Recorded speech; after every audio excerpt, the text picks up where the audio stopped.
बिस्मिल्लाहिर्रहमानिर्रहीम अस्सलामु अलैकुम good morning and welcome to morning at PTV national की आयो उम्मीद है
खाधे जो हेल्दी हुजण खाधे जो सुठो साफ़ सुथरो हाइजीनिक हुजण केतिरो ज़रूरी आहे ऐं छा असांजा शेफ़ जेके रेस्टोरेंट्स में हूंदा आहिनि उहे खाधे जी सफ़ाई जो ख़्यालु रखंदा आहिनि या न छो जो घर में जेके असांजूं ख़वातीन ठाहींदियूं आहिनि उहे त ॾाढो ख़्यालु कंदियूं आहिनि पंहिंजे खाधे पीते जो साफ़ सुथरो पाणी जो खाधे में जेको पाणी ऐड कंदा आहियूं उहो बि असां कोशिशि कयूं त ॾाढो साफ़ सुथरो हुजे ऐं उहो बि कैन वाटर हुजे ऐं टैप वाटर अक्सर जेको आहे ख़राबु ईंदो आहे ऐं उन सां वरी बीमारियूं बि थींदियूं आहिनि असां खाधे में जेको हिकिड़ो गिलास बि यूज़ कयूं था उहो बि साफ़ सुथरो पाणी यूज़ कयूं सो शेफ़ मूंसां मौजूदु आहिनि ॿ अॼु माशाल्लाह ऐं उन्हनि खां पुछंदमि त उहे खाधो कीअं पचाईंदियूं आहिनि केतिरो सफ़ाई जो ख़्यालु कंदियूं आहिनि छो जो सिहत आहे त सभु कुझु आहे सो सभिनि खां पहिरियों मूंसां गॾिजी अतिया अब्दुल सईद मौजूदु आहे शेफ़ आहे कुझु ठाहे आई आहे पुछूं था छा ठाहे आई आहे अस्सलाम वालेकुम। वालेकुम सलाम।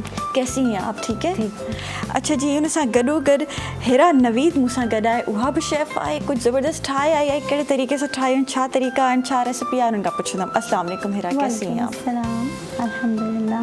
अच्छा जी सबसे पहले तो अतिया आपसे पूछूंगी क्या बनाया है आपने बड़ी अच्छी अच्छी चीज़ें मुझे सामने नज़र आ रही हैं आज। बारबेक्यू राइस बनाया मैंने और मायो सॉस बनाया और ये ब्राउनी बनाई है। सही है ठीक है बड़ी मुझे आज आई कैचिंग रेसिपीज़ लग रही हैं और जो डिशेस वो कहते हैं ना कि हम आँखों से खाते हैं सबसे पहले टेस्ट तो बाद में करते हैं वो बाद में पता चलता है लेकिन वो आँखों से जो देखते हैं वो भी इतना अच्छा लगता है। अच्छा सफाई सुथराई कितनी इम्पॉर्टेंट है किचन में आपका खाना बनाते वक्त और ये सारी चीज़ें? सफाई होनी चाहिए और साफ़ सुथरा क्योंकि किचन को आप जब औरत साफ़ सुथरा रखती है ना तो ये बड़ा इम्पॉर्टेंट है। अच्छा हिरा मैं आपसे ये पूछना चाहूँगी कि हाइजीन का ख्याल रखना शेफ़ के लिए कितना इम्पॉर्टेंट है? मोस्ट इम्पॉर्टेंट पार्ट है हमारी जर्नी का और हमारी हेल्थ मतलब लाइफ स्टाइल में भी सबसे ज़्यादा हाइजीन जो है वो बहुत ज़रूरी है हमारे लिए और हम जो चीज़ें घर में बना रहे होते हैं वो आपको बाहर सफाई बिल्कुल भी नहीं मिलती है। रेस्टोरेंट चले जाएं आप किसी भी होटल वगैरह में चले जाएं जो घर के बने हुए खाने होते हैं वो हमारे लिए ज़्यादा इम्पॉर्टेंट होते हैं और हेल्दी होते हैं हमारे लिए। एग्जैक्टली ऐसा ही है। अच्छा अक्सर घरों में भी जो है हम लोग वो टैप वाटर खानों में कुछ लोग यूज़ कर लेते हैं जी। तो क्या वो सही होता है क्योंकि मैं कहती हूँ कि कैन वाटर ही यूज़ करना चाहिए आप जो पानी पी रहे हैं वही आप खाने में यूज़ करें इस्तेमाल करना चाहिए बिल्कुल ऐसे ही है जो पानी हम पी रहे हैं ड्रिंकिंग वाटर ही हमें कुकिंग वगैरह में भी इस्तेमाल करना चाहिए बिल्कुल ठीक कह रही हैं आप। और ऑनलाइन वर्क करने वालों में ये बात भी होती है कि हम अपने कस्टमर्स को अपनी फैमिली समझते हैं जो चीज़ हम अपनी फैमिली को सर्व कर रहे होते हैं वो चीज़ हम अपने कस्टमर्स को सर्व कर रहे होते हैं। ज़बरदस्त। अच्छा जी होम शेफ़ जो हैं आजकल हमारे बड़े ट्रेंड चला हुआ है और काफ़ी औरतें जो हैं ख़वातीन हमारी घरों से काम कर रही हैं तो घरों से जो काम कर रही हैं वो घर में बना हुआ खाना एक तो घर में बना हुआ है ऊपर से वो साफ़ सुथरा भी है तो हमें कोशिश करना चाहिए कि उनको प्रमोट करना चाहिए उन्हीं से ऑर्डर करना चाहिए अगर इतनी मजबूरी हम लोग घर में नहीं बना रहे हैं। तो मैं सबसे पहले अतिया से पूछूंगी कि रेसिपी क्या है नाजरीन से शेयर करें ताकि हम भी बना सकें। मैंने बारबेक्यू राइस बनाया इसमें पहले मैंने चिकन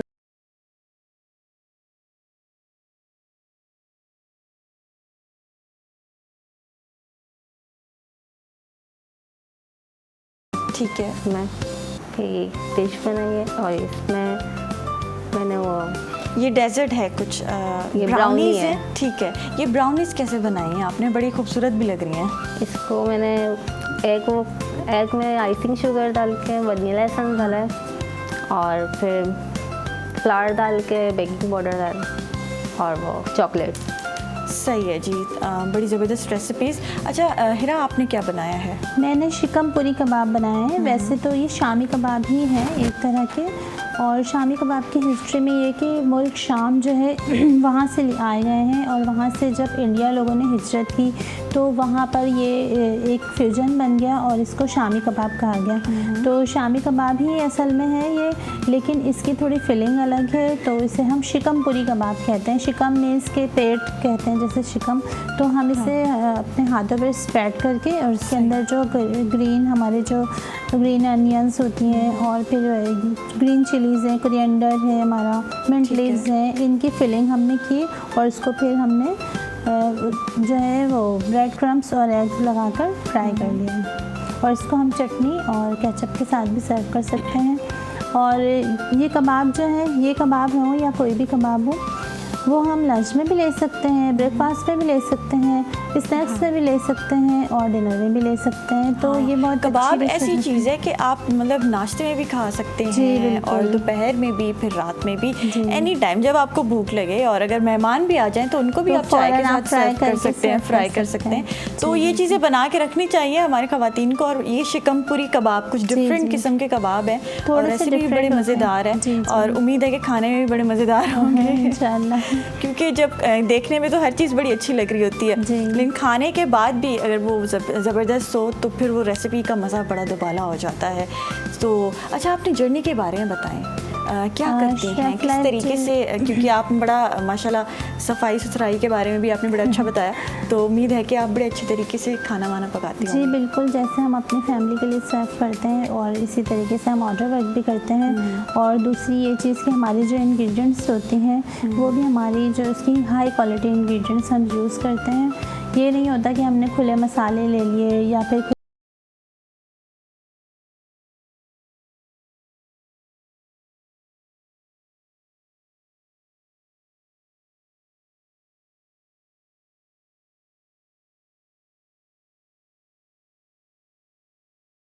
बिजनेस रन कर रही हूँ। अच्छा, क्या सीखने में जब आप सिखाते हैं, इंस्ट्रक्टर्स जो होती हैं वो सफाई का ख्याल बहुत ज़्यादा बताते ख्याल हैं, रखते किस हैं। तरीके से किस चीज़ को साफ़ रखना है, वो सारा कुछ सिखाते हैं? ग्लव्स यूज़ किए जाते हैं जो भी हम प्रोसीजर कर रहे होते हैं। ड्यूरिंग प्रोसीजर ग्लव्स लाजमी वेयर करने हैं अपना, और फिर ये कि कैप वगैरह पहन लेते हैं, शावर कैप पहन लेते हैं, और इन चीज़ों का बहुत ज़्यादा ख्याल रखा जाता है। जिस जगह पे प्रोडक्शन हमारी हो रही है वो जगह बिल्कुल साफ़ सुथरी होनी चाहिए, वहाँ पे बिल्कुल भी कोई जर्म्स वगैरह नहीं होने चाहिए, और इन सब चीज़ों का भी बहुत ख्याल रखा जाता है। जो हमारी वेजिटेबल्स वगैरह यूज़ हो रही हैं किसी चीज़ में, तो वो भी हमारे पास वॉश्ड होनी चाहिए, और एक क्लीन रैप करके उनको रखें। ये सब चीज़ें, हम इन सब चीज़ों का बहुत ख्याल रखते हैं। सही है। अच्छा, माशाल्लाह 4 साल पहले आपने अपना बिजनेस स्टार्ट किया, शेफ़ लाइफ स्टार्ट की, मीन्स लर्निंग प्रोसेस शुरू किया था। सही। ऑनलाइन बिजनेस कब से स्टार्ट किया और किस नाम से है? रिसेंटली स्टार्ट किया है, 2 मंथ्स हुए हैं मुझे। और बेकिंग ओशन बाय हिरा नवेद के नाम से मेरा पेज है। केक्स, कप केक्स, ब्राउनीज वगैरह मैं ये सेल करती हूँ, और उसके अलावा कबाब और ये जितने भी हमारे पास फ्रोज़न आइटम्स वगैरह होते हैं ये भी आप लोग ऑर्डर कर सकते हैं। सही है जी। आपका फेसबुक पे भी पेज है, इंस्टाग्राम पे भी जी पेज है? बिल्कुल। ठीक है जी। अच्छा अतिया, आप कुछ करती हैं ऑनलाइन वगैरह, कुछ काम करती हैं? ऑनलाइन तो नहीं करते, अभी मैं कोर्स कर रही हूँ, अभी आप कोर्स कर रही हैं? डिप्लोमा कर रही हूँ। सही है, ठीक है। अच्छा, किस तरीके से सिखाने का तरीका होता है इंस्ट्रक्टर्स का? क्या सफाई सुथराई का, वही मेरा आपसे भी सवाल है, क्या सफाई सुथराई का ख्याल और ये सारी चीज़ें सिखाते हैं, पढ़ाते हैं? जी, पहले सफाई का ही वो होता है उसमें, उसके बाद फिर रेसिपी वगैरह होती है। मतलब बेसिक चीज़ें यही होती हैं कि आपने सफाई लाजमी रखनी है, और उसके बाद आप बेसिक कुकिंग पे आते हैं। जी बिल्कुल, ऐसा ही सही है जी। Thank you so much. बड़ी ज़बरदस्त रेसिपीज़ और आपकी जो है जर्नी के बारे में भी सुन के बड़े उम्मीद है कि लोग मोटिवेट हुए होंगे। नाज़रीन, ब्रेक थे विनासी वरी पे वापस अचूता मॉर्निंग एट PTV नेशनल ते।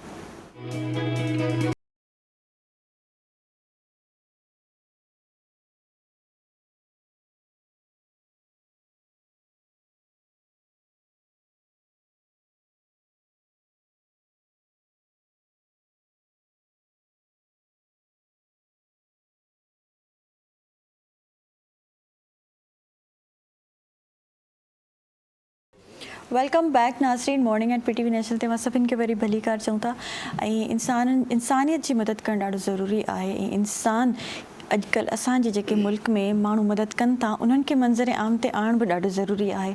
सो अहिड़ी ज़बरदस्त पर्सनैलिटी मूंसां मौजूदु आहे निज़ाम इलाही साहब जेके सायरा मजीद इलाही फाउंडेशन जा चेयरमैन आहिनि। अस्सलाम वालेकुम सर, कैसे हैं आप? वालेकुम अस्सलाम, अल्हम्दुलिल्लाह मैं ठीक हूँ। अच्छा जी सर, सबसे पहले मुझे ये बताएं कि आप किस तरह से मदद करते हैं लोगों की सायरा मजीद इलाही फाउंडेशन के थ्रू? को मदद इस तरह करते हैं कि हमने 3 शोबे में काम कर रहे हैं जिसमें एजुकेशन का है, सेहत का है और स्पोर्ट का है। सही जी, तो उसमें यही होता है कि एजुकेशन के हवाले से हम टेक्निकल कॉलेज उसको चला रहे हैं और उसमें हम ये करते हैं कि फ्री ऑफ कॉस्ट लोगों को कोर्सेज कराते हैं ताकि हमारे पास जो नौकर बनने वाला फार्मूला है वो ख़त्म हो और हम मालिक बनाएं लोगों अच्छा, को। कॉलेज आपका अपना है या आप जी दूसरे जी कॉलेज नहीं, में फंडिंग अपना है, करते बिल्कुल हैं? अपना है। अपना कॉलेज है जी। तो वहाँ पे फ्री ऑफ कॉस्ट लोग पढ़ रहे हैं? जी, फ्री ऑफ कॉस्ट हम एजुकेशन? ट्रेनिंग कराते हैं खुसूसन, जैसे ब्यूटिशियन है, स्टिचिंग है, एम्ब्रॉयडरी है, कंप्यूटर अच्छा। CIT इस मतलब तरह के इंस्टीट्यूट कोर्सेज है? जी जी, जिसमें खवातीन जो है ट्रेनिंग्स ले रही हैं? खवातीन भी और मर्द भी दोनों। अच्छा, मर्दों की क्या ट्रेनिंग कर रहे हैं वहाँ? मर्दों में जैसे कंप्यूटर CIT है, पब्लिक रिलेशन ऑफिसर है और इसी तरह इंग्लिश लैंग्वेज है, अदरवाइज कुकिंग है।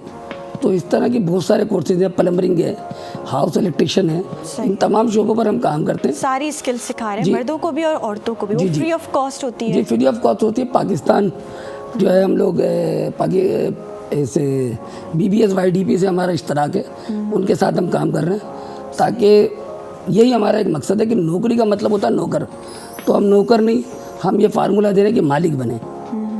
मालिक में और नौकर में फ़र्क होता है, तो हम कोशिश कर रहे हैं अपने लोगों के लिए कि उनको मालिक बनाएं। सही है। अच्छा, सेहत पे भी काम कर रहे हैं जी आप। हाँ। तो सेहत को किस तरीके से लेके चल रहे हैं? सेहत से ऐसे होता है फाउंडेशन के थ्रू? कि जैसे कि अब हमारे पास हम फ्री मेडिकल कैंप लगाते हैं। कोविड आया तो लोग बड़े डिस्टर्ब थे, हमने पाकिस्तान बर्मा शेल के इश्तराक से एक कैंप लगाए कोरोना की वैक्सीन के, और हमने इस तरह लगाया कि हर UC में कैंप लगाए। जिस तरह लोग परेशान थे और सुबह 4 बजे जाते थे, शाम को 4 बजे आते थे, लेकिन हमने ये किया कि वैक्सीन जो है वो लोगों के घर पर, और मैं समझता हूँ पूरी कराची में सबसे पहले ग्रास रूट पर जाकर वैक्सीन हमने लगाई। इसी तरह साल में हम एक गाला करते हैं जिसमें 10 से 15 शोबों के डॉक्टर्स होते हैं और वो जो अपने अपने क्लिनिक्स में 1000 फीस लेते हैं, तो हम मेडिसन भी देते हैं और उनके चेकअप भी फ्री होते हैं। अदरवाइज़ हम साल में कई जगहों पर फ्री मेडिकल कैंप लगा रहे हैं। जैसे कि अब हम आँखों पर काम कर रहे हैं, उस पर हमें अल रादिक फाउंडेशन और आशवानी फाउंडेशन की सपोर्ट हासिल है, और उसमें हम ये करते हैं कि आजकल जो महंगाई का दौर है, आपको पता है जी। कि पेनाडोल भी परचेज नहीं कर सकता कोई शख्स, और उसको मेडिसिन दे रहे हैं। आँखों के ऑपरेशन 2000 से ज़ायद हम ऑपरेशन मोतिया के फ्री करा चुके हैं। हम अपने यहाँ ऑफिस पे बुलाते हैं, वहाँ से उनको कन्वेंस देते हैं, हॉस्पिटल पहुँचाते हैं, हॉस्पिटल से वहाँ से रिसीव करते हैं। अच्छा, इन लोगों को आप अप्रोच कैसे करते हैं, या फिर आप लोगों ने इतनी मार्केटिंग की हुई है कि लोग आपसे खुद राब्ता करते हैं?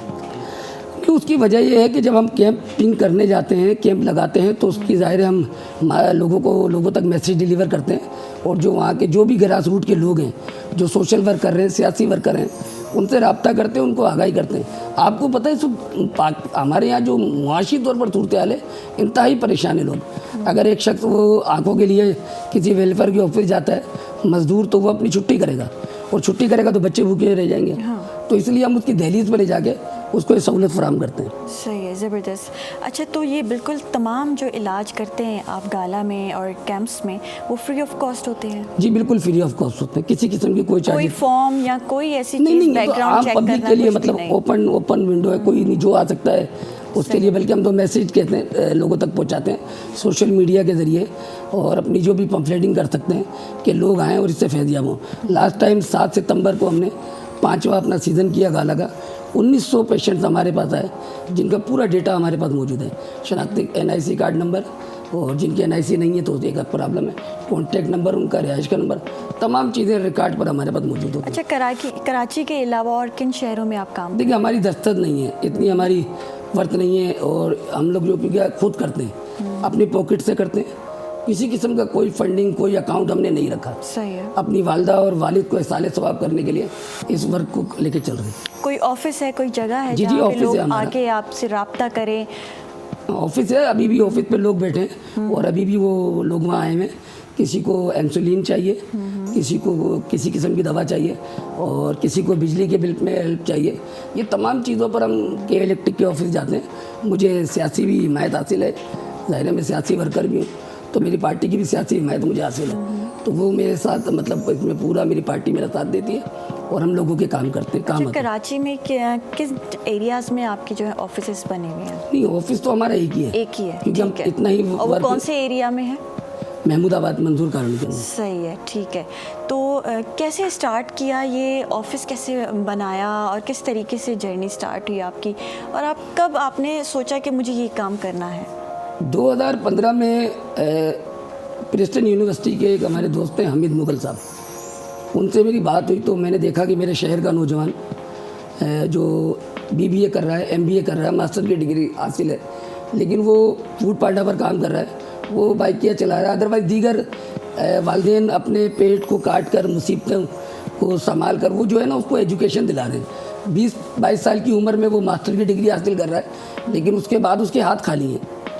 तो हमने ये प्रोग्राम किया कि क्यों ना इस दौरान ये मैसेज डिलीवर किया जाए कि जैसे हाउस की प्लम्बिंग का कोर्स है या मोबाइल रिपेयरिंग है।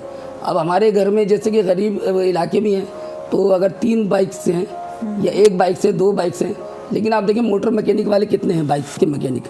तो अगर हमारे घर में 12 अफराद हैं तो मोबाइल जो है वो 13-15 होंगे। तो मोबाइल रिपेयरिंग के कोर्स का ये मतलब होता है कि एक शख्स अपने घर के बाहर एक शोकेस पर ये सारी सिस्टम करे, सीरीज़ के वो फ़रोख्त भी कर सकता है और रिपेयरिंग।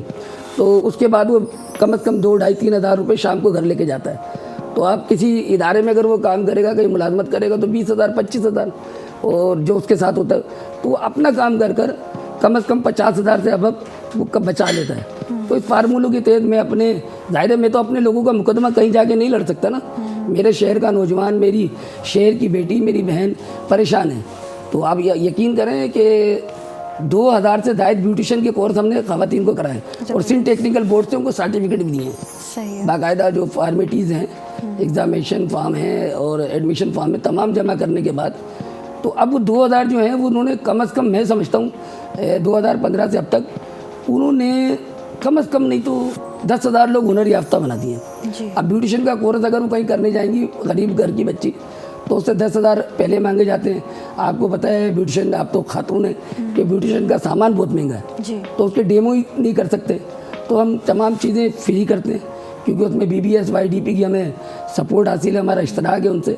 हम उनको इन्वेस्टमेंट करते हैं, उनके पार्टनर के तौर पे काम कर रहे हैं। तो वो चीज़ें हम पहले। अच्छा, आप स्पोर्ट्स पे भी काम कर रहे हैं? जी, स्पोर्ट्स पे बिल्कुल काम कर रहे हैं। तो उसको किस तरीके से आप कर रहे हैं? उसको इस तरह करते हैं, देखिए फार्मूला है दुनिया का कि जिस शहर के जहाँ के अगर जो ग्राउंड आबाद नहीं है तो वहाँ के अस्पताल आबाद हैं।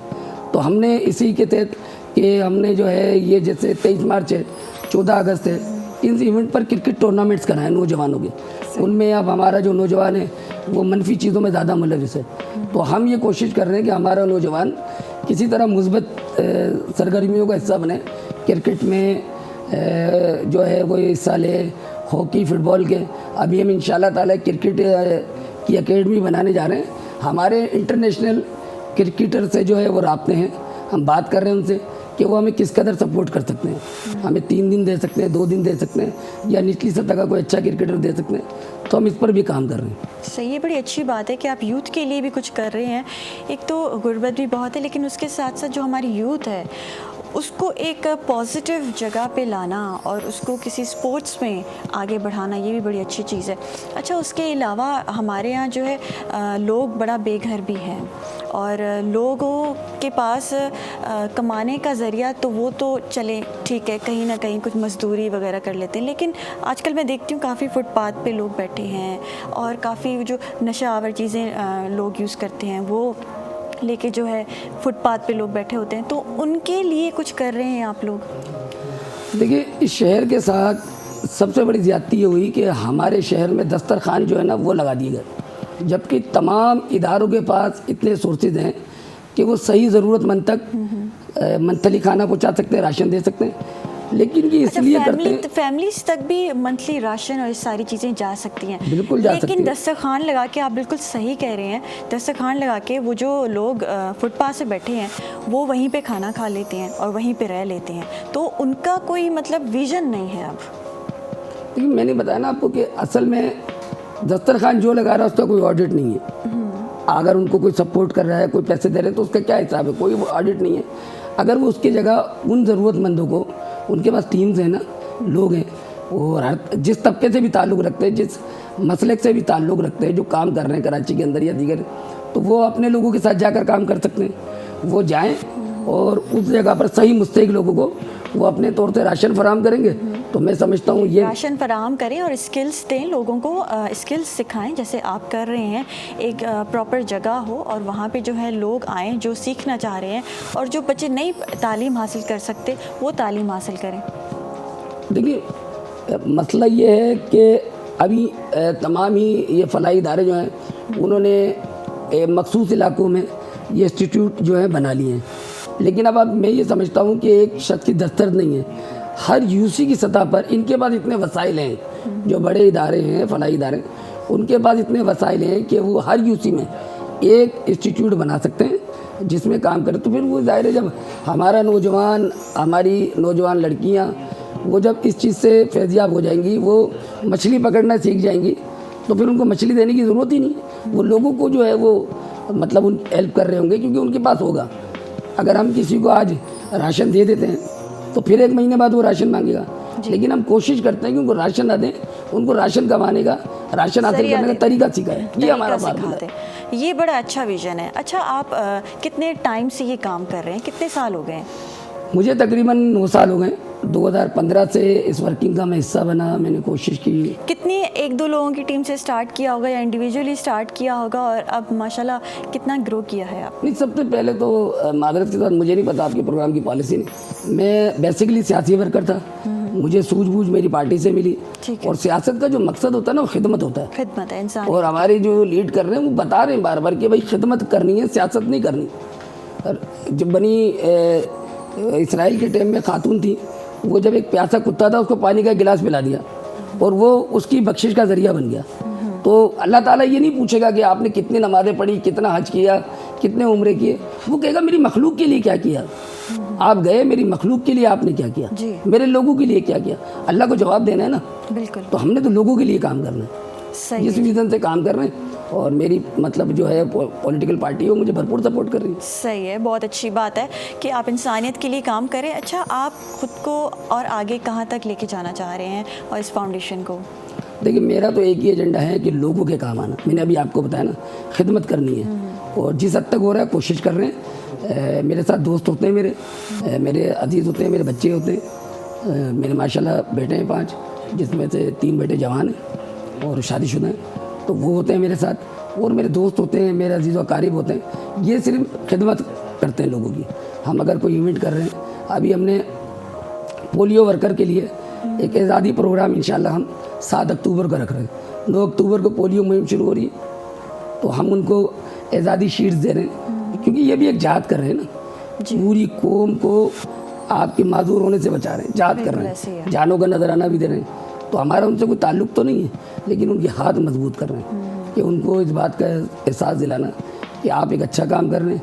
ठीक है, गवर्नमेंट उनको पे कर रही है, सब कुछ हो रहा है, लेकिन हम उनको इस पर भी इंशाल्लाह 7 अक्टूबर को हमने प्रोग्राम रखा है इंशाल्लाह उनकी खदमात को सुना। अच्छा, लास्ट क्या मैसेज देना चाहेंगे हमारे नाज़रीन को? मैसेज यही है कि लोगों के काम है, और जिस हद तक हो सकते हैं लोगों के मसाइल हल करें। बहुत मुश्किल हालात हैं, और ये आप भी और मैं भी इसी माशरे का हिस्सा हैं, हमको ये लग तो नहीं है। हालात जो है ना लोगों के, वो उनकी दस्तक से बाहर हो गए। अगर बिजली का बिल भरते हैं तो खाना नहीं खा सकते, दवाई ला रहे हैं तो खाना नहीं खा सकते, और हमें एक बीमारी लग गई कि प्राइवेट स्कूल हर जगह खुले हुए। और मैं समझता हूँ गवर्नमेंट के स्कूल अच्छा रन कर रहे हैं, उसको जो एन चला रही हैं। हम लोगों ने एक फार्मूला बना लिया है कि जैसे ही बच्चा थोड़ा सा बड़ा हुआ और हमने उसको, यानी कि कल ही वो PhD कर लेगा, तो उसको बस जो है वो अभी उसकी उम्र नहीं है, बस फिक्र हो जाती है, बस के लिए वो फिक्र नहीं है, अच्छे स्कूल में मतलब, डालते हैं। लेकिन ये इस तरह हम उस माफिया के हाथ मजबूत कर रहे हैं ना, ऐसे ही है। वो माफिया है ना, वो एजुकेशन जो बेच तालीम की जो तिजारत कर रहे हैं वो तो माफिया है ना।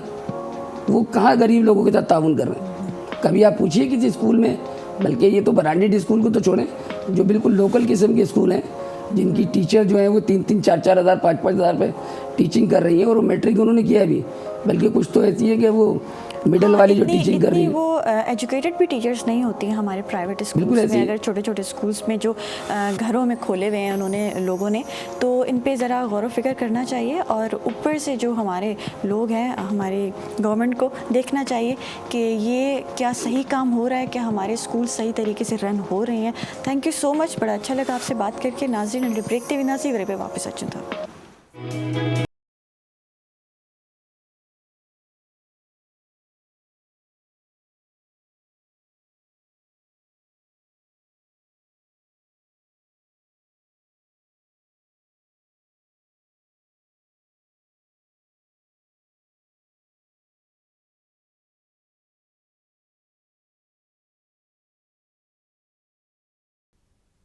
वेलकम बैक नाज़रीन। मॉर्निंग एट PTV नेशनल ते मां सभिनि खे वरी भलीकार चऊं था।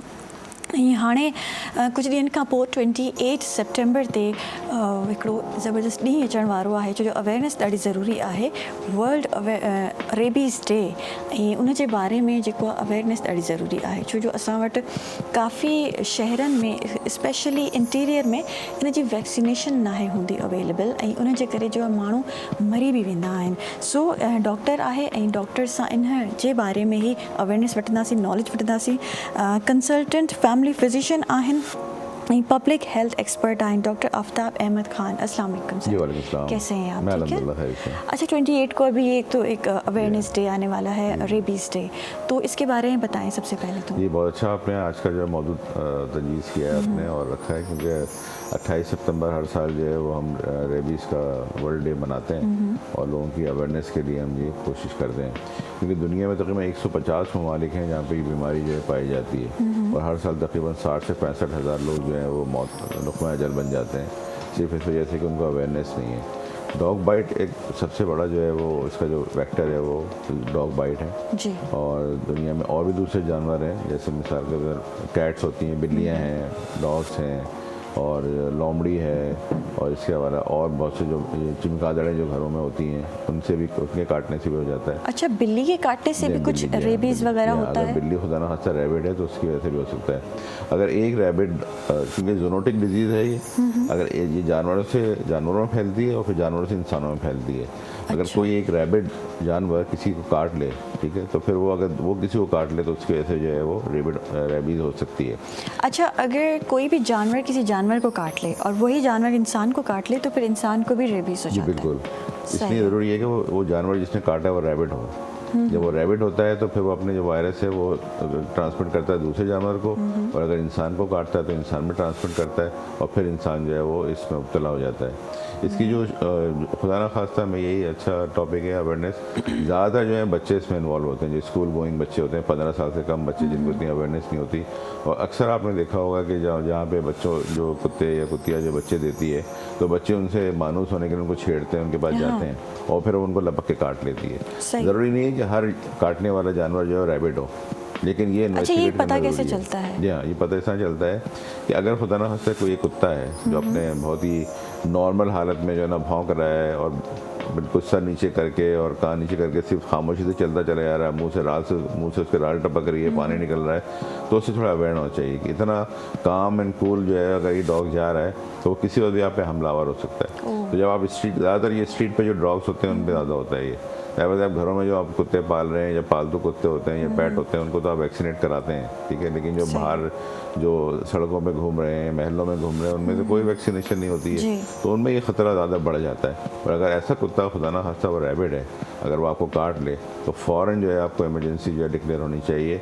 ऐसा ना हो कि आप जो है वो उसको कुत्ते को काट लिया और आपने सिर्फ छोटा सा मामूली सी चीज़ लेके जो है वो आपने इसको छोड़ दिया, सरफ नज़र कर दिया और इसका जो ये वायरस है ये 5 से 10 दिन के अंदर जो है आपके CNS जो सेंट्रल नर्वस सिस्टम है उसमें पहुंच जाता है और फिर उसके बाद जो है ये रैबिट बंदा हो जाता है। और ये भी केसेस देखे गए कि 1 से 2 साल तक जो है वो ये चलता है। अगर आज काटा है मुझे और मैं बिल्कुल रिलैक्स होकर लेट गया, बैठ गया, कुछ मैंने नहीं किया इसका, तो 1 या 2 साल के बाद भी जो है मुझे बीमारी दोबारा सही हो सकती है। इसलिए खुदा ना खास्ता कभी भी कोई कुत्ता काटे या कोई जानवर इस तरह काटे तो फ़ौरन अपने फिजिशियन से रब्ता कायम करें। हमारे सिंध में भी सेंटर्स बने हुए हैं, सिविल अस्पताल में सेंटर बना हुआ है रेबीज सेंटर, और बड़े अस्पतालों में सेंटर्स होते हैं इन्फेक्शियस डिजीज़ के। वहाँ अच्छा, क्या हमारी आम हॉस्पिटल्स में कराची में रेबीज सेंटर हैं, रेबीज के अलग से डिपार्टमेंट हैं? जी बिल्कुल हैं। जो सिविल अस्पताल मैंने गुजारिश की, सिविल अस्पताल में बाकायदा एक इसका डिपार्टमेंट है रेबीज़ का। जितने गवर्नमेंट के जो बड़े अस्पताल हैं, ये वैक्सीन जो है गवर्नमेंट अस्पताल में मिलती है, वहाँ पे इनके सेंटर्स बने हुए हैं। इंटीरियर में भी बने हुए हैं, जैसे लड़काना जितने भी इंस्टीट्यूशंस हैं, हमारे कॉलेजेस हैं, वहाँ पे ये ज़रूर बने हुए होते हैं। लेकिन अक्सर ये देखा गया कि वहाँ पे बाद दफ़ा रेबीज जो वैक्सीन है उसकी शॉर्टेज हो जाती है, ठीक है ना। तो वो अगर शॉर्टेज होती है तो फिर उसकी वजह से जो है आप उनको वैक्सीन दे नहीं सकते। पहले आपको याद होगा पेट में जरा 14 इंजेक्शन लगते थे। हाँ, ये सुनते थे। जी हाँ, कि 14 इंजेक्शन लगेंगे तो जी अब कुत्ते ने काट लिया। अब अल्हम्दुलिल्लाह वो 14 इंजेक्शन से हमारी जान छूट गई है। अब हमने दूसरी जो है अपनी मॉडर्न, एक ही इंजेक्शन लगता है? नहीं, एक नहीं लगता, मॉडर्न वैक्सीन हमने बना लिए। 4 वैक्सीन लगती हैं। जैसे खुदा ना खास्ता अगर किसी को कोई कुत्ता काटता है, कोई जानवर काटता है तो 0 डे आज जैसे आज लगेगी, 3 दिन के बाद लगेगी, फिर उसके बाद जो है वो उसको जो है 7 दिन के बाद लगेगी और फिर 14 दिन के बाद लगेगी। तो 4 वैक्सीन लगती हैं, 0, 3, 7, 14। और कभी कभार अगर खुदा ना खास्ता ज़्यादा सीवियरिटी है तो फिर हम एक 28 डेज पे भी उसको एक बूस्टर देते हैं। तो 4 तो लाजमा लगनी चाहिए इसको, 4 से हमारी जान छूट देता है। फिर नॉर्मली अब पेट में नहीं लगते, अब बाजू में लगता है या बच्चों को अमरान में लगाते हैं ताकि ये उससे भी जान छूट गई। ये पेट में आप इंजेक्शन ठोंक रहे हैं इतने बड़े बड़े, 14 इंजेक्शन, वो भी पेट में। जी वो बड़ा वाला। कहते थे ना कि बाहर मत जाओ, रात में हमें बड़े डराते थे, रात में बाहर मत जाओ, कुत्ता काट लेगा, 14 इंजेक्शन लगेंगे। तो उसी के बारे में बात कर रहे हैं जी। अच्छा, ये क्या रेबीज़ के केसेस कितने रिपोर्ट होते हैं साल में पाकिस्तान में, स्पेशली कराची में और इंटीरियर में? देखिए, इसका कोई हम डेटा तो हम जमा होता नहीं, हमारा रिसर्च तो होती नहीं है, लेकिन हतमी है WHO की एक वो है और पाकिस्तान की NIH की जो हम रिपोर्ट होती है। हम रोज़ाना के हिसाब से अगर देखें तो हर जगह जो है 2-3 केसेस ज़रूर जो हैं वो डॉग बाइट के डॉग बाइट के बहुत सारे केसेस होते हैं, वो हमें रिपोर्ट नहीं होते। आप अक्सर देखेंगे, आप गाँव गोठ में या शहरों में कोई कुत्ता काट लेता, बच्चा खौफ के मारे वालिदैन को नहीं बताता, या ऐसे कहता है हाँ जी मुझे गिर गया, मुझे चोट लग गई। और ज़रूरी नहीं कि जो डॉग है वो सिर्फ आपको बाइट करे, अगर उसके जो पंजे होते हैं उसको स्क्रैच भी करता है ना आपको, तो भी ख़तरनाक है। अब अक्सर देखें कितने ऐसे केसेस होंगे जो स्क्रैच होते हैं, ज़रूरी नहीं कि वो आपकी टांग पकड़ ले कुत्ता या कोई जानवर काट ले। अच्छा, वो स्क्रैच पे भी आपने जो है रेबीज़ हो सकता है? जी बिल्कुल स्क्रैच, क्योंकि आपने अक्सर देखा हो जो जितने भी जानवर होते हैं अपने उसको जो पाँव होता है उनका उसको साफ करते हैं ना, तो उसका सलाइवा या उनका थूक या उनकी सिक्रेशन उस पर लगती है। जब उस पर लग जाती है तो वो अगर खुदा ना खास्ता किसी को खरोचते हैं। तो मैं ये गुजारिश कर रहा था कि जो छोटे बच्चे होते हैं वो घर में आके अपने वालिदैन को बताते नहीं है कि हमें किसी जानवर ने काट लिया, ख़ासतौर पर क्योंकि बच्चे स्कूल जा रहे होते हैं या अपने किसी खेल कूद में महल्ले में खेल रहे होते हैं। जैसे मैंने पहले गुजारिश की कि वो बच्चे अगर कुतिया या बच्चे देती है तो उसको उससे ज़्यादा तो वो पैट होता है तो उनको दिल चाहता है उसको गोद में उठाएं, बच्चों को खेलें, तो वो फिर कुतिया उनको काट लेती है, तो बताते नहीं है। लेकिन ये ज़रूरी है कि अपने बच्चों को चाहिए कि आप एजुकेट करें कि बेटा अगर इस तरह कोई भी जानवर आपको काटे तो आप घर पर ज़रूर बताएं, क्योंकि इसका फर्स्ट स्टेज सबसे पहले ये होता है कि जैसे खुदा ना खास्ता कुत्ता अगर आपको काट लेता है या कोई जानवर काट लेता है या स्क्रैच पड़ जाते हैं आपके, उसको आप 15 मिनट तक साबुन से धोएं। अच्छा, हाँ बिल्कुल, नल का लें। चाहे बिल्ली भी काट ले? या बिल्ली भी काटे जी। आपको पता नहीं बिल्ली जो है अगर वो काट रही है, नॉर्मल देखें घरों में बिल्ली होती है, बड़ी पेट होती है, आपसे लिपटती है, आपसे प्यार करती है, लेकिन अगर वो आपको काट रही है तो क्या एबनॉर्मल बिहेवियर है इसके साथ। आपको अगर एक पेट जानवर आपको काट रहा है या आपके ऊपर जो है स्क्रैच कर रहा है तो उसको क्या एबनॉर्मल उसके अंदर आ गई चीज़ जो उसने आज तक तो कभी नहीं किया था, ऐसा क्यों किया उसने। तो ये थोड़ा सा हमारा कॉन्शियस होता है हमारा ना, हमें होना चाहिए। अच्छा, तो आप घर में अगर पेट रख रहे हैं तो उसका वैक्सीनेशन करवा लें? बिल्कुल करवाएं जी हाँ।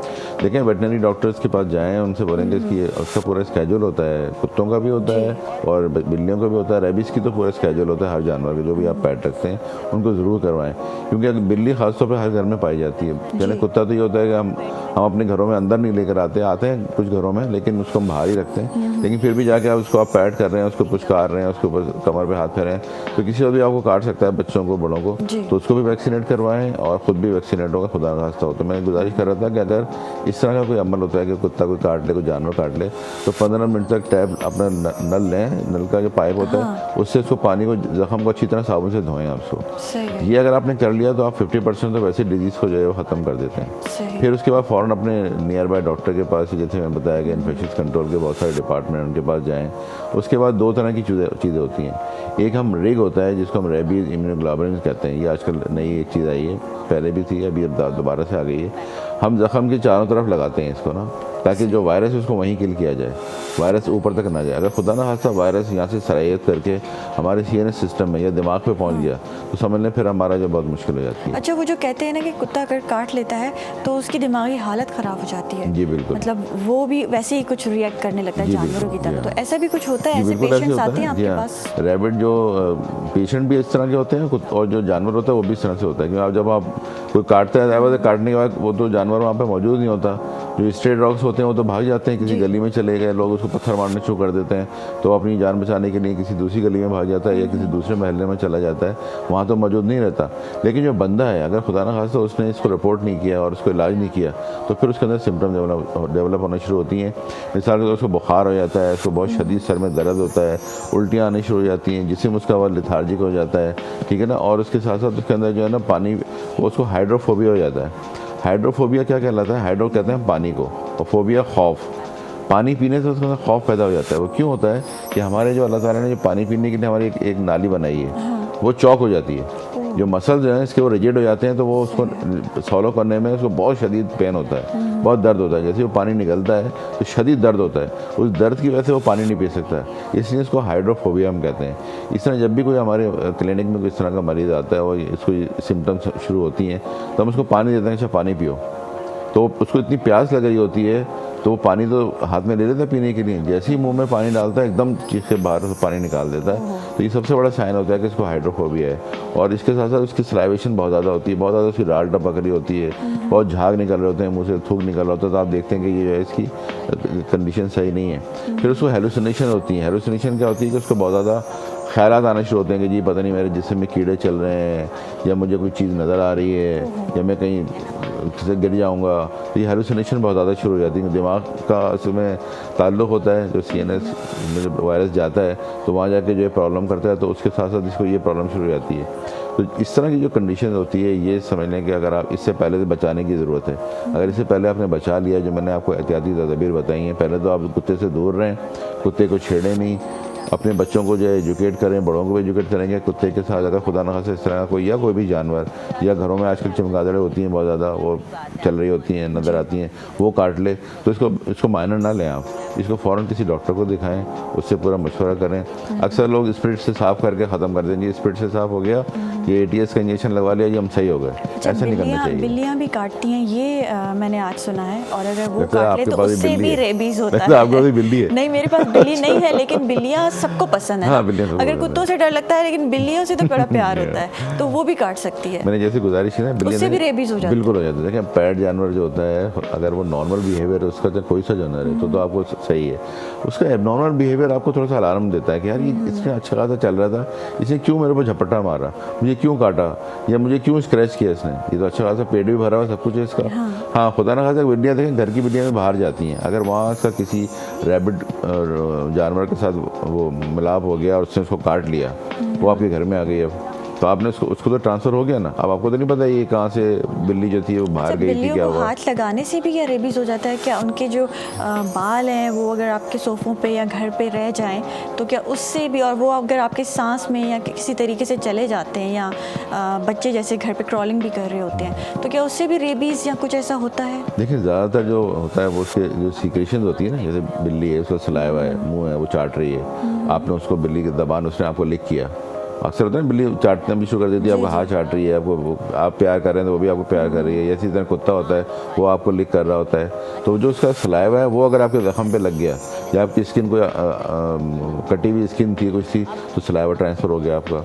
दूसरा बात ये भी देखा गया कि एरोजल भी होता है। फिर जब अगर कोई ऐसा रैबिट जानवर होता है या रैबिट मरीज़ होता है तो वो बहुत ज़्यादा रोज़ सांस ले रहा होता है, कुछ कर रहा होता है, उसके सांस की जो वायरस होता है वो आपके एनवायरनमेंट में होता है। तो अगर आप उसको इनहेल कर लें किसी तरह से, ठीक है ना, आपके मुंह पे अगर उसने खांस दिया है, छींक दिया है, आप बहुत ज़्यादा बोला, आप उसको ट्रीट कर रहे थे, करीब उसके बैठे थे, तो आपने इनहेल कर लिया अगर वो वायरस, उससे भी हो सकता है ये, क्योंकि ज़ाहिर बात है आपके जिस्म में किसी तरह पहुंच गया तो वो तो फिर आपके सीने में चला जाएगा। तो इस तरह के जो लोग होते हैं जो जानवर के हैंडलर होते हैं या जो जानवरों को देखभाली करते हैं, उनको सबसे पहले लगाना चाहिए।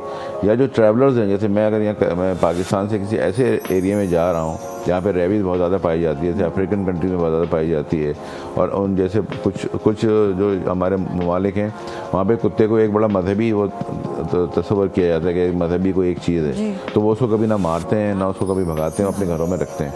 तो वहाँ पे जो है वो इनको एहतियात करना चाहिए कि रेबीज़ की वैक्सीन लगवा के अच्छा, क्या जाएँ। ऐसा भी करना चाहिए, क्योंकि हमारे यहाँ जो स्ट्रे डॉग्स है बहुत हैं, बहुत ज़्यादा हैं, मतलब गलियों में कोई इतने सारे कुत्ते पाए जाते हैं, तो कैसे पता चलता है कि ये पागल कुत्ता है, इसके काटने से कुछ हो जाएगा? क्या इनको मारना चाहिए, क्या इनकी कंप्लेन करनी चाहिए, या इनको मरवाना चाहिए, ऐसा कुछ देखिए करना चाहिए? दुनिया में म्यूनिसिपलिटी जो होती है ना, बताया पता हमारे पाकिस्तान में तो बहुत ज़्यादा कुत्ते पाए जाते हैं। दुनिया में आप ट्रैवल करें तो वहीं कहीं भी आपको इतने स्ट्रीट डॉग नहीं मिलते। कुछ कंट्रीज हैं, थर्ड वर्ल्ड कंट्रीज, जहाँ पे स्ट्रीट डॉग्स मिलते हैं, वहाँ पे बहुत ज़्यादा फिरते हैं, हम भी उन्हीं में शामिल हैं।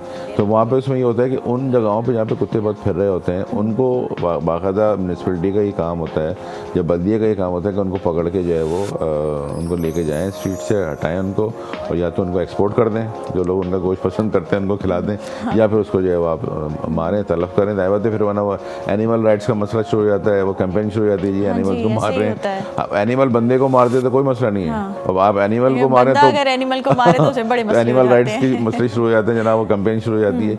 तो ये देखना चाहिए या कि तो देखिए- प्रॉपर उनकी वैक्सीनेशन करवाएं, फिर आप उनको छोड़ दें। हाँ। सही है, हाँ। लेकिन आप एक पागल कुत्तों को छोड़ा हुआ है गलियों में, और फिर वो बच्चों को काट रहे हैं, बिल्कुल। लोग आ रहे जा रहे हैं, उनको काट रहे हैं, तो ये फिर लोगों के लिए मसले हैं। है ना, ये लेकिन लाइफ थ्रेटनिंग, इसका कोई नेमल बदल नहीं, कोई ट्रीटमेंट नहीं है। खुदा ना खास्ता अगर किसी को रेबीज हो गई, आप उसको बचा नहीं सकते। आप किसी का बच्चा प्यारा अगर खुदा ना खास्ता उसको काट लिया, अभी मैं कल ही देख रहा था खबरों में जनाब, 4 बच्चे को केपी में किसी को कुत्ते ने काटा। अब उन 4 बच्चों को ये कहने रिपोर्ट हो गया, अगर वो रिपोर्ट नहीं होते और खुदा ना खास्ता वो रैबिट होता तो बच्चे तो चारों गए काम से। अब जिस घर के प्यारे बच्चे, जिसके घर के भी हों, मतलब बच्चे सबके जो है वो प्यारे होते हैं, खुदा ना खास्ता एक बच्चा भी मर जाता है तो कितनी बड़े लॉस है ये। तो बजाय इसके कि ये आप बर्दाश्त करेंगे बच्चे को हम मार दें, तो हम उस कुत्ते को ना मारें, या उस कुत्ते को हम अच्छा, इंटीरियर में ये बहुत केसेस होते हैं, तो वहाँ पे वैक्सीनेशन पाई जाती है रेबीज़ की? देखिए अभी पिछले दिनों तो बहुत ज़्यादा इसका फौदान था और काफ़ी कंपेन चली है, गवर्नमेंट ने अपने लेवल पे भी ये कहा कि जी इसकी रेबीज़ की वैक्सीन जो है अवेलेबल नहीं है, तो वो काफ़ी अवेलेबल कराई गई, क्योंकि ये रेबीज़ बाहर से आती है ना, पाकिस्तान में तो बनती नहीं है। कुछ पहले बनाते थे ये, और ये भी ये होता है कि हम यहाँ पाकिस्तान में जो बनती थी इसमें हम पहले जो हॉर्सेज हैं उससे हम स्ट्रेट करते हैं, हॉर्स में पहले इंजेक्शन लगाते हैं, इसका रेबीज़ का वायरस डालते हैं हॉर्स के अंदर, तो उसके सीरम से लेकर हम ये वैक्सीन बनाते हैं जिसे हम सिंपल वैक्सीन कहते हैं। तो ये पाकिस्तान में बनती है, लेकिन वो इतनी तेज़ी से और इतनी बड़ी मकदार में नहीं बनती कि आप सब में प्रोवाइड कर सकें। तो जो जितनी भी बाहर की जो कंपनीज हैं वो प्रोवाइड करती हैं यहाँ सही पे। है, मतलब और अगर मिलती हैं। ऐसा कोई केस हो भी जाता है इंटीरियर में, तो कोशिश करें आप कराची आएँ, किसी बड़े शहर की तरफ आएँ, ताकि वहाँ पे वैक्सीनेशन भी अवेलेबल होती है हॉस्पिटल्स में। Thank you so much doctor साहब, बहुत अच्छा लगा आपसे बात करके। नाज़रीन, शुक्रिया। ब्रेक जो टाइम थी व्यू आए वरी भी वापस अचो था मॉर्निंग एट PTV नेशनल ते।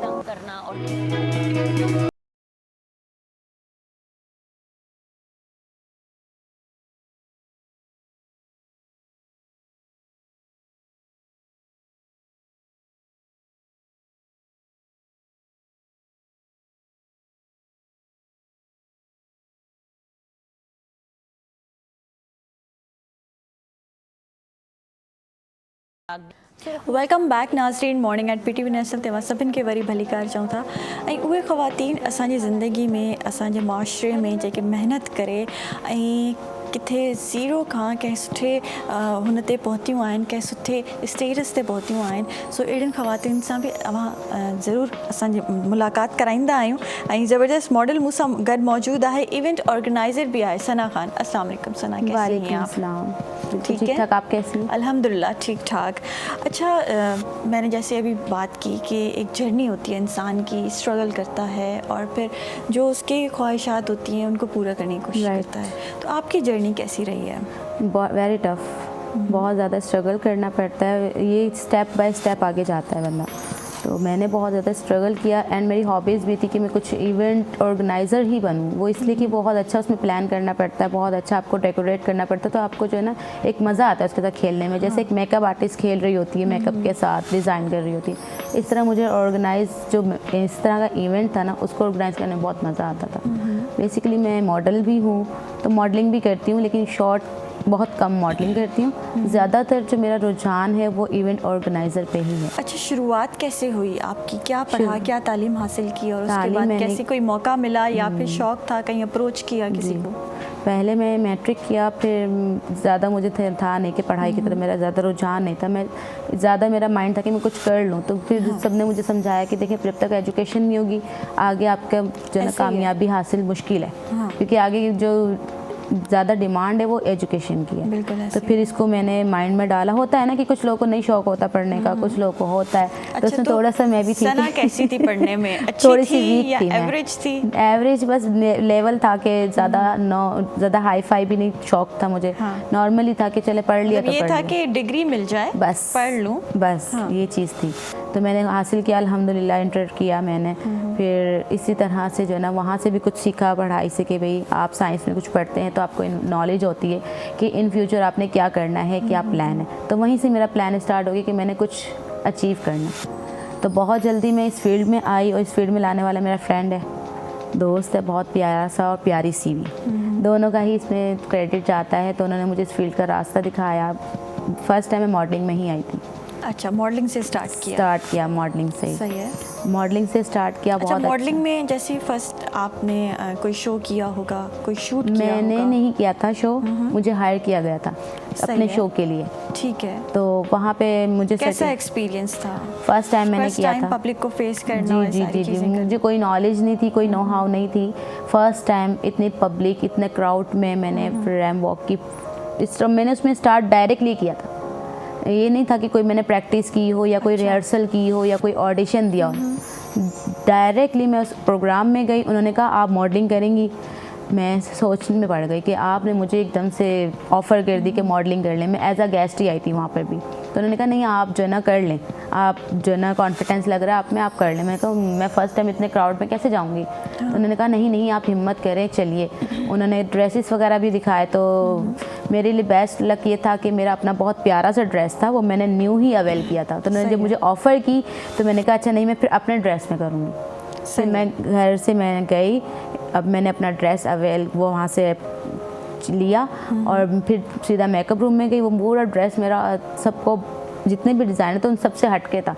मेरे लिए सबसे बेस्ट बात है कि वो मेरा फिर बहुत अच्छा एक्सपीरियंस रहा। मतलब आप एज अ मॉडल भी आई और आप एज अ डिज़ाइनर भी शोकेस किया आपने अपना ऐसा ही कह लें। अगर मैं ठीक है। अपने डिज़ाइन में अपने ड्रेस में आई हूँ तो वो डिज़ाइनर ही हुआ। और वो ड्रेस भी बहुत प्यारा था। वो भी मैंने जो है ना ऑनलाइन ही परचेज़ किया था। सेम चीज़ अच्छा, थी। उसके बाद ऑफर्स आना शुरू हुई मॉडलिंग में जी। और शूट्स वगैरह किए आपने?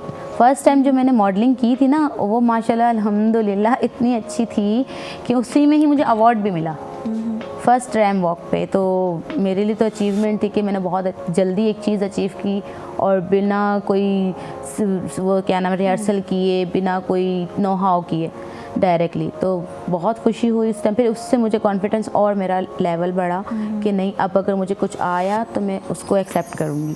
तो फिर मुझे इसी तरह से वहाँ से फिर ऑफ़र आने लगी कि नेक्स्ट शो आ रहा है आपने आना है, नेक्स्ट शो आ रहा है आपने आना है। इवन कि वहाँ जाके मेरी इतनी वैल्यू हुई कि लोगों ने मुझे एज अ गेस्ट भी बुलाना स्टार्ट किया। और फिर मुझे अपने प्रोग्राम में कोई ओपनिंग हो रही है तो उसमें एज अ गेस्ट बुलाया जा अच्छा, रहा है। क्या पेमेंट मिलती है? अच्छी पेमेंट मिलती है, अर्निंग हो जाती है रैंप वॉक करने से? बिल्कुल। नॉन प्रोफेशनल जो होते हैं, जो वन साइड आते हैं, मीन्स के वन टाइम आ रहे हैं, तो उन्हें थोड़ा सा होता है कि प्रॉब्लम क्रिएट होती है, उनके लिए फेस करना पड़ता है उनको। लेकिन अगर वो फर्स्ट टाइम जो है ना अगर अच्छा अपना जो है ना स्टार्ट लेती हैं ज़ीरो से भी, तो फिर वो आगे जाके उनको मिलता है। ऐसा नहीं है कि आप जस्ट टाइम वेस्ट कर रहे हैं या जस्ट अपने आप को शो कर रहे हैं। अर्निंग मतलब भी करते हैं। स्टार्टिंग में आपकी इतनी अच्छी अर्निंग नहीं हो नहीं सकती, होगी, लेकिन लेकिन आहिस्ता आहिस्ता जब आप नोन फेस होती जाती Yes. हैं वैसे ही आपकी अर्निंग भी अच्छी हो जाती है। आपको और कोई आपको फिर पहचानता ज़्यादा नहीं है ना। ब्रांड्स भी अप्रोच करते यस हैं। यस। अभी आप एक चीज़ है कि एक साइड पे रखी हुई, तो वो हम पब्लिक नहीं कर रहे, तो ऑब्वियसली कि उनकी इतनी डिमांड होगी नहीं। अब कोई चीज़ अब आपको शो करती है या फिर आप उसको जो है ना पब्लिक करते हैं तो लाइक सब उसको लाइक करते हैं कि अच्छा ये चीज़ अच्छी है, इसको अप्रोच करना चाहिए, इसको परचेस करना चाहिए, इसे जो है ना मौका देना चाहिए। तो ये चीज़ें होती हैं। अब आपके अंदर एबिलिटी इतनी होनी चाहिए कि आप खुद अपने आप को जो मनवाएं। अच्छा, मॉडलिंग में क्या एबिलिटी होनी चाहिए? मॉडलिंग में ये सिंपल है कि आपने कॉन्फिडेंस, फर्स्ट लेवल तो आपका कॉन्फिडेंस होना चाहिए। दूसरा, अपने आप को जो है ना आपने इतना मेंटेन करना है कि दूसरा आपको इस ऑफ़र तक लेकर आए कि आप हमारे शो में मॉडलिंग करें। ऐसा नहीं है कि बस हम घर से उठे हैं और बस हम चाह रहे हैं कि मॉडलिंग करें। थोड़ा सा अपने आप को जो है ना आपने मेंटेन करना Maintain ज़रूरी रखना है। ठीक है। अच्छा, इवेंट ऑर्गेनाइजर की तरफ ये कैसे रुझान आपका हुआ? फिर- और मॉडलिंग बिल्कुल डिफरेंट फील्ड और फिर इवेंट्स करना, जी, ये यही different है। अचीवमेंट थी ना कि ये मैंने फर्स्ट अचीवमेंट कि मैं फ़र्स्ट टाइम रैम वॉक की, मेरा कॉन्फिडेंस लेवल बढ़ा, मैंने लोगों से मिला, बातें की, तो और ज़्यादा जो है ना मुझे इंटरेस्ट बढ़ा इस चीज़ में। ये मीडिया फील्ड है ना, तो मुझे बहुत अच्छा लगा यहाँ पे। तो फिर मेरा स्टार्ट से, मुझे अपने लिए पर्सनली बता रही हूँ कि मुझे बहुत पसंद है कव्वाली, सुनना बहुत पसंद थी। हाँ। तो एक बहुत पहले से मैं सुनती थी, कहीं कव्वाली होती थी तो बहुत शौक से मैं कहती थी कि यार काश मैं भी जाऊँ, फीमेल्स की कव्वाली। मुझे पहले फीमेल्स का कोई नो हाउ नहीं था कि इसमें फ़ीमेल भी आ सकती हैं या फीमेल भी एक ऑर्गेनाइज़ कर सकती हैं कव्वाली को। अक्सर मैंने देखा था एरियाज़ में कहीं पे भी कोई कव्वाली हुई तो मेल ही हजरात होते Male थे ही सारे organize उसमें, करते थे। ऑर्गेनाइज भी मेल कर रहे हैं और टोटली मेल ही हैं उसमें। हाँ। कोई फीमेल नहीं होती थी। तो फिर मेरा माइंड हुआ कि यार कव्वाली का भी कुछ प्लान करते हैं। इवेंट ऑर्गेनाइज़र तो ऑल टू ऑल आप देखें, हर कोई बंदा इवेंट ऑर्गेनाइज़र है। कोई फैशन का ऑर्गेनाइज़र है, कोई क्या नाम है ना शादी का ऑर्गेनाइज़र है, कोई बर्थडे का ऑर्गेनाइज़र है। हर तरह से हर कोई ऑर्गेनाइज़ कर लेता है। लेकिन वेरी टफ कि आपने एक कव्वाली को ऑर्गेनाइज़ करना है जिसमें आपने मेल फीमेल दोनों को इनवाइट करना है। अच्छा, वो किस तरीके से आपने स्टार्ट किया और उसमें इनिशियली बताएं, शुरू से बताएं कि आपने क्या चैलेंजेस हुए और किस तरीके से आपने एक टीम बनाई, किस तरीके से आप अकेली वन मैन आर्मी थी आपकी? Yes team. अब तो अल्हम्दुलिल्लाह टीम है। वन स्टार्ट मैंने ऐसे ही लिया था रमज़ान से। फर्स्ट प्रोग्राम मेरा रमज़ान में था और वो था, उसमें मैंने 3-4 चीज़ें रखी थी। मेरा कॉन्सेप्ट था कि मैं किसी के लिए कुछ करूं। एक तो अपना था कि हॉबी मेरी कि मैंने वो करना है, कव्वाली को ऑर्गेनाइज़ करना, कव्वाली सुननी भी है, कव्वाली सुनानी भी है, लोगों को ना बुलाना है।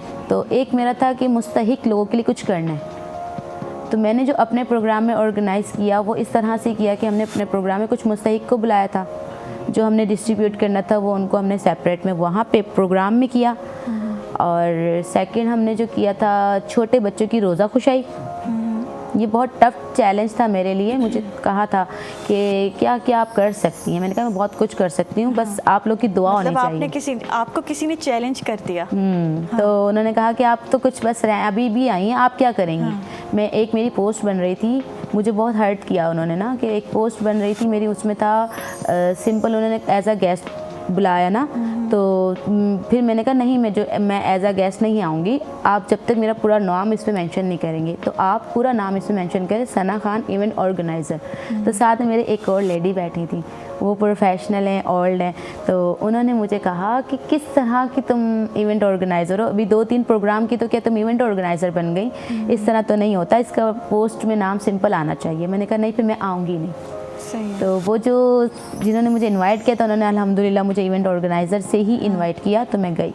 तो ये मेरे लिए बहुत बड़ा चैलेंज है कि आप एक चीज़ को अब काफ़ी लोग हमें जो है इस फील्ड में डीमोटिवेट करते हैं और उसके बाद कुछ लोगों का दिल बिल्कुल टूट जाता है। कुछ ऐसे कमेंट्स आते हैं, कुछ लोग डीमोटिवेट करते हैं, लेकिन कुछ लोगों को बड़ा हौसला मिल जाता है। यस, मुझे तो बहुत ज़्यादा खुशी होती है कि कोई मेरे खिलाफ खड़ा है, तो मुझे और ज़्यादा जो ना हौसला मिलता है या और तो काम कहने करने की का दिल ज़िद हो चाहता जाती है कि नहीं हाँ। अब तो मैंने करना है। हाँ। तो यही चीज़ मेरे साथ थी। खैर माइंड नहीं किया मैंने उनकी बात का, पर थोड़ा सा हुआ कि ऐसा हर क्यों किसी कहा। का अपना पॉइंट ऑफ व्यू है, एक पहली बात तो ये, और किसी को जज नहीं करना चाहिए। वो चाह रही थी कि जैसे मैं बहुत सालों से कर रही हूँ ना, तो मेरा ही नाम आना चाहिए। अगर कोई न्यू आया है, नए लोग जिस फील्ड में भी आ रहे हैं उनको सपोर्ट करना चाहिए। और अगर आपके पास इल्म है, आपके पास कोई स्किल है, तो उसको दूसरे को देने में और बढ़ती है और आपका भी नाम होता है उसमें।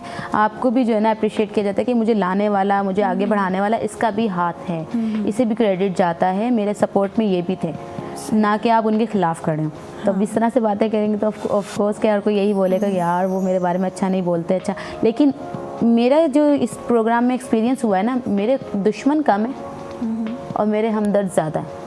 हमदर्द कैसे मुझे सपोर्ट करने वाले कि नहीं आप करें, हम खड़े हैं आपके साथ। आप जो मैंने फर्स्ट प्रोग्राम किया था अपना कवाली रमज़ान में, स्टार्ट अकेले लिया था, लेकिन जब मेरा स्टार्ट हुआ ना अल्हम्दुलिल्लाह मेरे पास बहुत ज़्यादा टीम हो गई और बहुत ज़्यादा मुझे सपोर्ट मिली। फाइनेंशियली सपोर्ट भी मुझे बहुत लोगों ने की कि नहीं आप खड़े हो जाएं, हम आपके साथ हैं, आप खड़े हो जाएं, हम आपके साथ हैं। मेरा अल्हम्दुलिल्लाह इतना सक्सेसफुल वो प्रोग्राम गया। फिर मैंने उसके 3 मंथ बाद दोबारा कर लिया अपना प्रोग्राम। अब दोबारा कमिंग हमारा प्रोग्राम है नेक्स्ट मंथ, फिर हमारा वही लास्ट में रमज़ान में। अच्छा, बाहर तो जब आप काम कर रही है एक औरत, तो उसको बड़ा बैकलैश मिलता है, नेगेटिविटी फेस करनी पड़ती है, चैलेंजेस होते हैं, लेकिन घर से क्या चैलेंजेस मिले और क्या आपने फेस किया घर पे? क्या घर सपोर्ट में मिली? हस्बैंड की सपोर्ट ज़्यादा थी। नॉन के जो रिलेटिव हैं, ससुराल है, उन्हें वो थोड़ा मुझे अवॉइड करते थे कि ये चीज़ नहीं करें, बाहर जाती हैं, लोगों से मिलती हैं, बातें करती हैं। थोड़ा सा मैं पहले तो हाउस वाइफ थी, तो नॉर्मली ड्रेसिंग थी मेरी, सिंपल वही कमीज शलवार, बस एक जो ना टिपिकल जो एक फीमेल होती है वो थी घर में। मैं अब जब बाहर निकली हूँ तो आई हो कि वो मुझे थोड़ा सा नॉलेज हुआ, थोड़ा सा नो हाउ हुआ कि आपने अपने आप को चेंज करना है, तभी आप किसी चीज़ को अचीव कर पाएंगे। एक चीज़ होती है ना आपके अंदर कि अगर आप अपने आप को इतना मेंटेन कर लें कि सामने वाला आपको अट्रैक्ट करे, तो अट्रैक्ट करना बहुत ज़रूरी है। तो अट्रैक्शन हुई तो फिर लोगों ने मुझे काम भी दिया, तो बस मैंने चेंज किया। तो वो थोड़ा सा ससुराल को था कि नहीं इनकी ड्रेसिंग भी चेंज हो गई। कैसे फेस किया ससुराल वालों को और वो उन लोगों को जिन्होंने नेगेटिव कमेंट्स किए और वो बस मेरे खिलाफ बातें करते थे, मैं अपने हस्बैंड से बताती थी तो हस्बैंड बोलते थे बोलने दें। फिर वो थोड़ा थोड़ा आ भी जाते थे उनकी बातों में। मैं ये कहती थी कि देखें आपको यकीन होना चाहिए, आप अगर मेरे साथ है ना तो मर्द तो वैसे ही कान का कच्चा होता है ना, वो बात थोड़ा थोड़ा आ जाते थे, लेकिन जब मैं उनको समझाती थी तो फिर वो समझ भी जाते थे। सही है। उनको भी थोड़ा सा ऑप्शन था कि आप नॉर्मल ड्रेसिंग करके जाया करें और सिंपल वाली पहना करें। तो मैंने कहा देखें सामने जो रिक्वायरमेंट होती है ना, हम जिस तरह के माहौल में जाते हैं, जिस तरह का हमें एनवायरनमेंट मिलता है, तो हमें फेस भी उसी को करना है और कॉपी भी उसी को ही करना है, ना कि हम जो है ना टिपिकल बन के चले जाएं और हम जा रहे हैं हाई प्रोफेशनल एक लेवल पे, तो वहाँ पे तो आपको टिपिकल को कोई वैल्यू नहीं मिलती, वहाँ पे डाउन ही होगा आपका जो लेवल है ना। ये कि आपकी पर्सनैलिटी अच्छी होगी ना तो आपको काम भी अच्छा मिलेगा। मेरा ये कॉन्सेप्ट है कि अगर आपकी पर्सनैलिटी है, आपने अपने आप को इन्हेंस किया हुआ है, तो आपको ऑफिस के लिए अब काम मिलेगा। अच्छा, उन बच्चियों को, उन लड़कियों को क्या बताना चाहेंगी, क्या कहना चाहेंगी, मैसेज देना चाहेंगी जो नई इस फील्ड में आना चाह रही हैं? मैं बिल्कुल यही कहूँगी कि देखें आप अपना कॉन्फिडेंस लेवल तो 100 to 100% रखें, और अगर कोई आपको कुछ कहता है या ट्रीट करता है तो आप उसको इधर से सुने और इधर से निकाल दें। अपना एक माइंड सेट कर लें कि हमें ये काम करना है। अब उसमें अगर घर वाले भी आपको सपोर्ट नहीं करते और अगर आपने अचीव करना है तो आप अचीव करें। मैं तो कहूँगी कि सब अपनी फैमिली जितनी भी हैं, अपनी फैमिली ज़्यादा सपोर्ट करें तो हौसला ज़्यादा बढ़ता है, ना कि अगर आप फ्रेंड्स वगैरह कर रहे हैं या बाहर के लोग आपको सपोर्ट कर रहे हैं, इतना कॉन्फिडेंस नहीं आता जितना आपके अपने घर से आता है। तो मेरी ये ख्वाहिश भी है और मैं चाहती भी कि फैमिलीज़ में ज़्यादा अपने जो लोग हैं ना वो सपोर्ट करें। देखें अगर कोई लड़की बाहर निकल रही है तो आप उसे देखें कि वो गलत तो नहीं कर रही। फर्स्ट जब आपको लगता है कि वो गलत नहीं करी तो आपका काम नहीं बनता उसे रोक टोक करने का। हाँ, वो ये है कि किस तरह की पहन रही है, किस तरह के लोगों में बैठ रही है, तो वो उसे देखना होगा उस चीज़। चलें जी, इस बात को कंटिन्यू करेंगे, छोटे ब्रेक की तरफ जाएंगे। नाज़रीन नंढे ब्रेक ते वेंदासीं, वरी पे वापस अचूं था मॉर्निंग एट PTV नेशनल ते।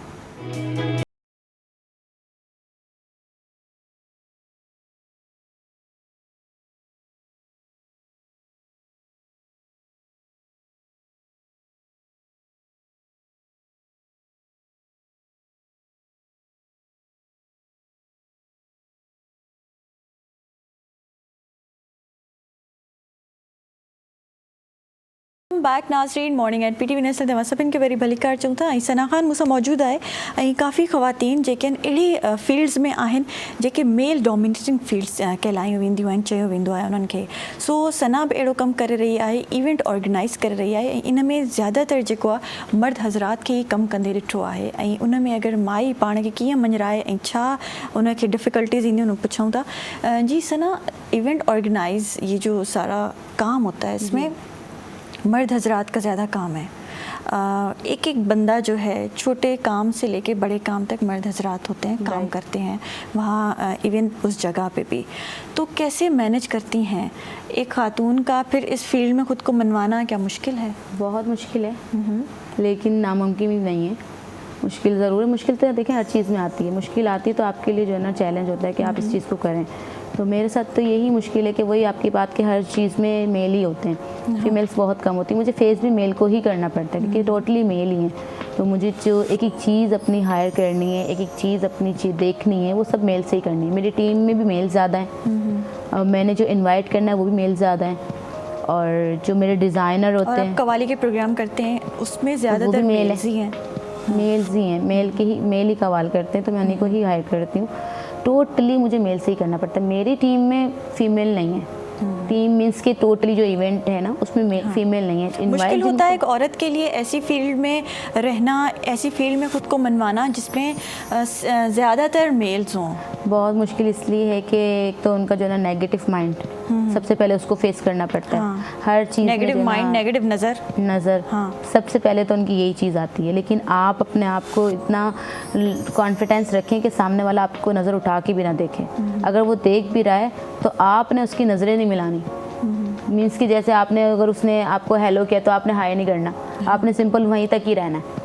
तो ये चीज़ें होती हैं। लोग कोशिश करते हैं मेल्स के हम अट्रैक्ट करें इनको, या फिर ये जो है ना हमारे अंदर इंटरेस्ट लें, या फिर ऑफ़र भी करते हैं। ऐसा भी नहीं है कि चलें खाली वो इस तरह की बातें ही कर रहे हैं या नज़र ही रख रहे हैं, ऑफ़र भी करते हैं कि आप हमारे साथ काम करें या आप हमारे साथ चलें तो हम जो है ना आपको इतना फेवर करेंगे, इतना फेवर करेंगे। तो मेरा कॉन्सेप्ट तो यही है कि मैं इन चीज़ों को अवॉइड करती हूँ। वास्ता ज़रूर है, बात ज़रूर करनी है, इनके साथ बैठना भी है, बिल्कुल इनके साथ काम भी करना ज़रूरी है। इनके बगैर काम होना भी मुश्किल है, और मेल का होना ज़रूरी है। फिर ऐसे फील्ड में मनवाना खुद को बड़ा मुश्किल होता है, बहुत मुश्किल। यही मैंने शुरू में बात की कि जहाँ पे मर्द हजरात हो ना वहाँ पे बड़ी नेगेटिव चीज़ें आपको फेस करनी पड़ती हैं। फिर वहाँ पे जो है आपको जब औरत आ जाती है ना उस फील्ड में तो फिर ये भी होता है कि ये कहीं आगे ना निकल जाए क्योंकि औरतें जो है स्कूल्स में भी चाहे देख लें आप, कॉलेजेस यूनिवर्सिटीज़ में डिग्रीज में जब आप लेते हैं तो उसमें जो है ज़्यादा नंबर्स आ रहे होते हैं, ग्रेड्स अच्छे हो रही होती हैं फीमेल्स के।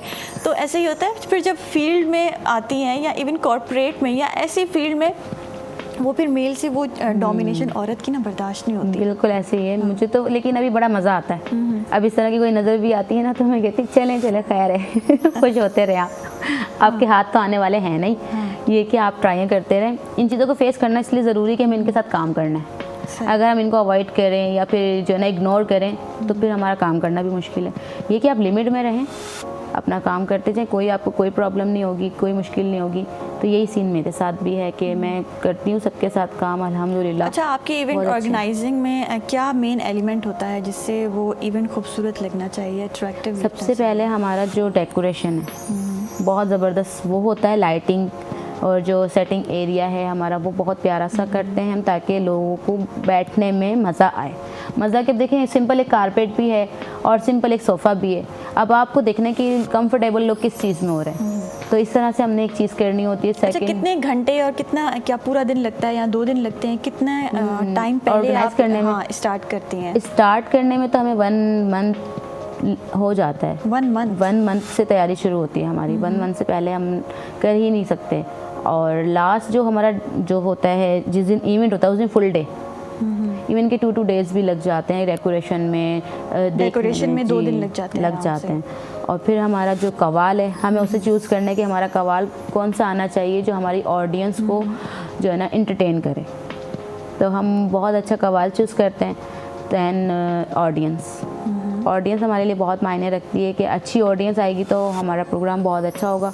अच्छी ऑडियंस नहीं आएगी तो आपका प्रोग्राम ज़ीरो होगा। अच्छा, तो लोग जो पे करते हैं उसमें से आपकी पूरी इवेंट की जो है फंडिंग हो जाती है, आराम से पूरा हो जाता है? कुछ कभी कभी ऐसा भी होता है कि हमें खुद भी लगाना पड़ता है अपने प्रोग्राम में उसको बहुत अच्छा करने के लिए। कभी कभी ऐसा होता है अर्निंग इतनी नहीं होती, लेकिन हम प्रोग्राम नहीं छोड़ते। सही। जो हमने एक चीज़ चला दी है ना कि हमने ये काम करना है तो बस उसमें आए या ना आए हमने करना है। तो हम मतलब शुरू में जैसे बिजनेस आप स्टार्ट करते हैं तो अपना पैसा भी लगा सकते लगा हैं, अगर आपको लगाना लॉस भी पड़ता हो है। रहा है लेकिन आपको काम करना है। बिल्कुल। अभी वही ना कि जब फर्स्ट टाइम मैंने रैम्प वॉक की थी तो मैंने अपने आप को फर्स्ट टाइम में ही मनवा लिया। तो इतनी जल्दी मैं प्रोफेशनल ही कह लें, क्योंकि माशाल्लाह अल्हम्दुलिल्लाह मेरे 4 प्रोग्राम हो चुके हैं, मॉडलिंग भी बहुत ज़्यादा शोज़ में कर चुकी हूँ, अवार्ड्स भी मिल चुके हैं। तो इसे मैं नहीं समझती कि कोई नॉर्मली बात है, ये मेरे लिए लक की बात है कि मेरा गुड लक है। कुछ अरसे में सना खान खुद को कहाँ देख रही हैं और क्या विजन है आपका? मेरा सेम कवाली पे ही है कि वो ही करनी है और उसको बहुत अच्छे लेवल पे करनी है। अभी करती हूँ, बहुत अच्छा भी ऑर्गेनाइज करती हूँ, लेकिन इससे अच्छा करना है, इसी को ही अचीव करना है कि बस इससे मेरा नाम हो जाए कि बस सना खान की जो इसी कवाली है फील्ड ना, में अपने आप को मनवाना है। जी मुझे कवाली में सही तो फर्स्ट है।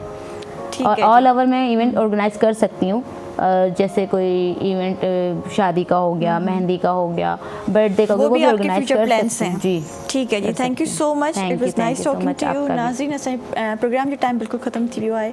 सुभाणे वरी अवां सां मुलाक़ात थींदी नए प्रोग्राम में, नए महिमाननि सां, नए टॉपिक सां, नई कचहरी सां। तेसिताईं सभु हाली ॾींदा इजाज़त। अल्लाह हाफ़िज़। पाकिस्तान ज़िंदाबाद।